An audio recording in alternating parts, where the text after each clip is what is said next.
reforçando o convite para você, então, Sport TV Repórter especial, domingo 10 da noite, né? Contando a história aí desse assassinato envolvendo Oscar Pistorius. A gente está recebendo aqui no estúdio o Felipe Brizola, ilustre presente de Felipe Brizola, que cobriu todo esse evento na África do Sul. O Felipe tinha ido para fazer a cobertura da Copa Africana de Seleções, ia fazer uma reportagem por lá, mas foi surpreendido, assim como todo o país e todo mundo, né, Felipe, sobre essa questão do Oscar Pistorius. Boa tarde para você, bem-vindo de volta a terras brasileiras. Obrigado, Ale, um abraço para você, para o Ademar, para o Caio.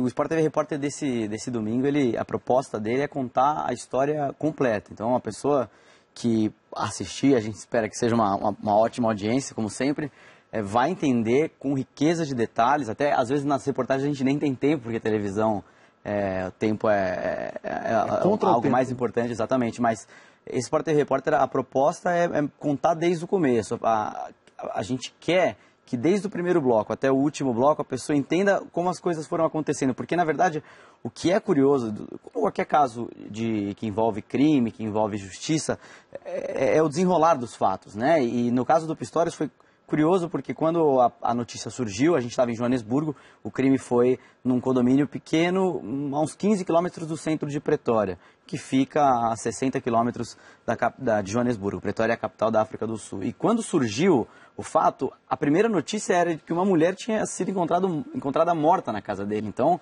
é muito diferente do que a gente trabalha hoje, um assassinato premeditado como ele está indiciado. E isso depois foi mudando, depois saiu a informação de que era a namorada dele, e depois que poderia ter sido um acidente. Só que há uma diferença muito grande, por exemplo, da nossa polícia, porque no Brasil é mais fácil conseguir entrevista. Não é só nem numa questão de polícia. Qualquer questão. No futebol é mais fácil entrevistar um jogador brasileiro do que um jogador do exterior.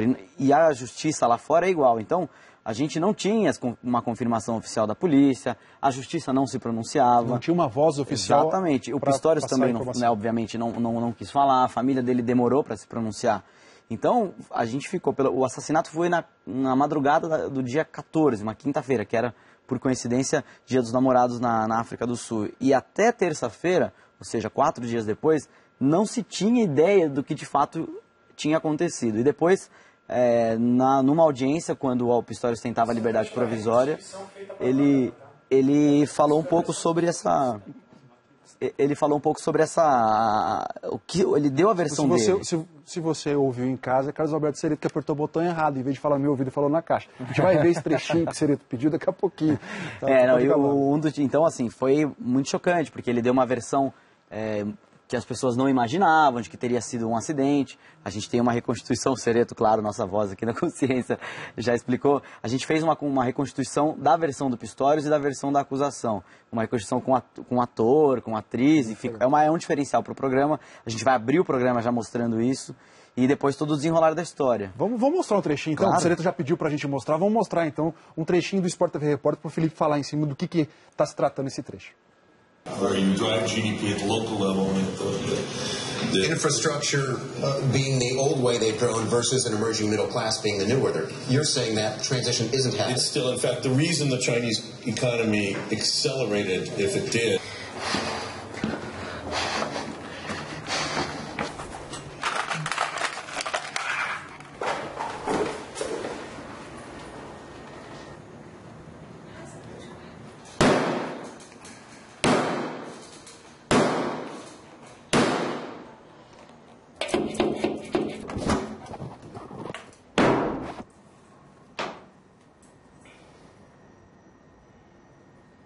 Where you drive GDP at the local level and the infrastructure being the old way.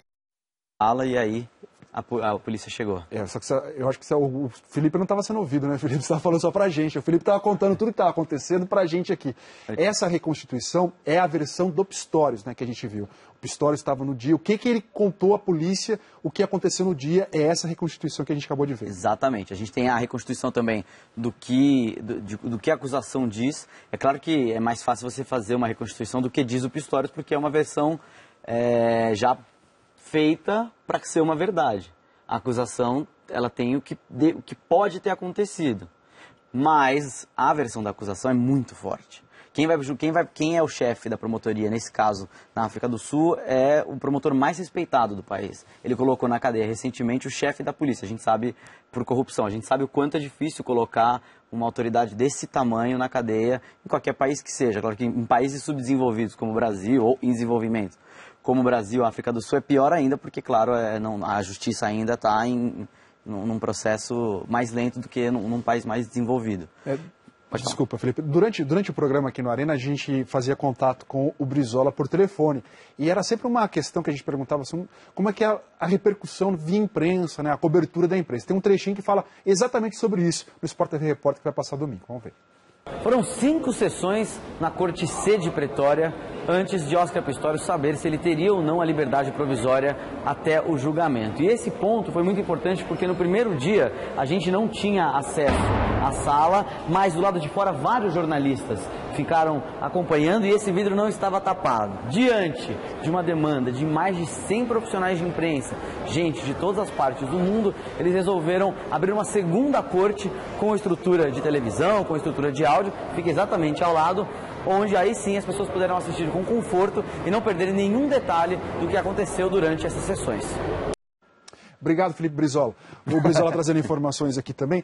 Uma questão, como é que está o caso hoje, Brizola? Ele saiu por fiança, né? Está em liberdade, teve que entregar documentos para não sair do país, né? Isso. Acontece, e daqui a 6 meses acontece esse novo encontro com a corte. Ainda não tem uma previsão de quando o Pistorius vai a juízo. Isso não tem uma definição, o caso ainda... vai ter muitas particularidades, ainda tem laudo para sair, não saiu, por exemplo, a perícia. Surgiu essa semana uma informação de que ela estaria grávida. Então, as coisas ainda vão acontecer, mas o que ficou claro dessa parte, nesse estágio inicial, é que ele pediu a liberdade provisória. E a promotoria não tinha, a gente até conversou isso na Arena, a promotoria não tinha interesse na prisão dele, não é o interesse da promotoria. O grande interesse desse promotor é que ele seja acusado de assassinato premeditado e, claro, que ele pague por isso. Então, a estratégia do promotor, e a gente apurou, o Sport TV Repórter vai trazer algumas entrevistas exclusivas sobre essa estratégia da promotoria, que era fazer o Pistorius divulgar a versão, porque agora ele já não pode mais correr atrás, ele já não vai poder mentir. Se ele diz que aconteceu, ele tem que sustentar ele vai ter que sustentar isso até o fim. Então, a promotoria agora tem um caso muito forte na mão, são muitas evidências. O Brizola, e para a gente entender como chocou o mundo, né, o Pistorius ele serviu muito como exemplo, né? Essa questão de ser o primeiro biamputado a participar dos Jogos Olímpicos normais, né, sem ser Paralimpíada, né, competiu em Londres. Mas quanto ele era ídolo na África do Sul? Não, é imensurável. Ou é ídolo ainda, né? Não, é imensurável. A gente até conversava aqui antes do programa. A gente não consegue quantificar, talvez trazer para o Brasil um ídolo para tentar trazer para o telespectador o tamanho do Oscar Pistorius na África do Sul. Mas o que é marcante é que ele, por ser um biamputado e por ter uma história de superação muito forte, por ser um ativista da causa, ele ajudava uma ONG na cidade do Cabo para que as pessoas, para baratear a prótese, para que as pessoas tivessem oportunidade. E então ele é um ídolo sem precedente no esporte mundial. A gente pode até colocar isso no nível mundial. E eu conversei, por exemplo, com um chinês que falou que na China é impressionante a repercussão. Então, com certeza, o caso fica mais chocante por ele ser um atleta especial. Bom, você vai conferir todos os detalhes do Sport TV Repórter no domingo. Felipe Brizola esteve lá, vai contar tudo para você domingo, 10 horas da noite. Imperdível Sport TV Repórter super especial.